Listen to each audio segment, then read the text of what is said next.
இதை தாண்டி அப்போஸ்தலர் காலங்களுக்கு வருவான். பவுலையும் சீலாவையும் பிடிச்சு அடிச்சு இயேசுவை பற்றி சொல்ற அந்த ஊழியத்து நிமித்தமா அடிச்சு சித்திரவதை பண்ணி ஜெயிலில் போட்டிருக்கிறாங்க. ஜெயிலுக்குள்ள கிடக்கிற அவங்க என்ன நினைச்சுக்கணும் தெரியுமா? ஐயோ ஊழியம் போச்சே, என்ன போச்சு?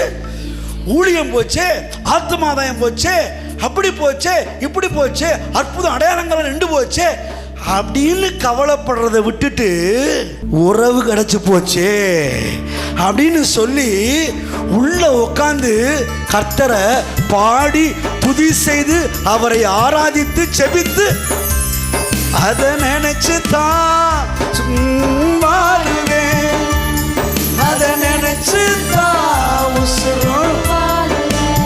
நான் யோசித்து பார்க்கிறேன், ஊழியத்தை விட அப்போஸ்தலர்கள் உறவை பெரிதாய் மதித்தபடினால் ஊழியம் பறிபோன சூழ்நிலையிலும் கூட இவங்க கவலைப்படாம உறவை வளர்த்து கொண்டிருந்தார்கள். யோசித்து பார்க்குறேன், இவங்க அப்படியே பாடி கர்த்தரை ஆராதிச்சு மகிமைப்படுத்திட்டு இருக்காங்க. நான் யோசித்து பார்க்குறேன், அங்கே உட்காந்து இவர் கால் ஆட்டினாரான்னு தெரில. நடு ராத்திரில் இருந்துருச்சு, இவங்க பாட்டு பாடுறாங்க. அடுத்த வசனத்தை போடுங்க. சிறைச்சாலை அஸ்திவாரங்கள் அசையும்படியாக பூமி மிகவும் அதிர்ந்தது.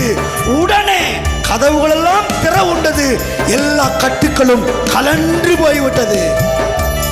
நீங்க போடுற ஒவ்வொரு ஸ்தோத்திரத்துக்கும் அவர் ஸ்டெப்பு போடுறாருன்ற நான். ஆமென்.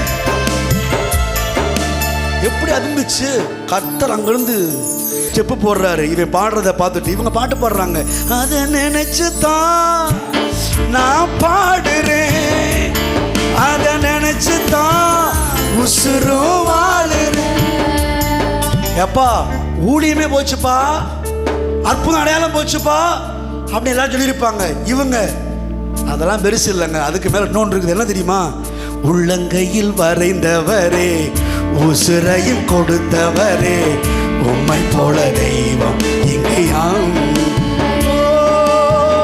உள்ளங்கையில் வரைந்தவரே, உசுரையும் தந்தவரே, உம்மை போல தெய்வம் இந்த உலகில் இல்லையே. அதை நினைச்சு தான் நான் பாடுறேன், அதை நினைச்சு தான் உசுரோவாள். அவர் அங்கிருந்து இதை நினைச்சு தான் நான் ஆடுறேன், இதை நினைச்சு தான் நான்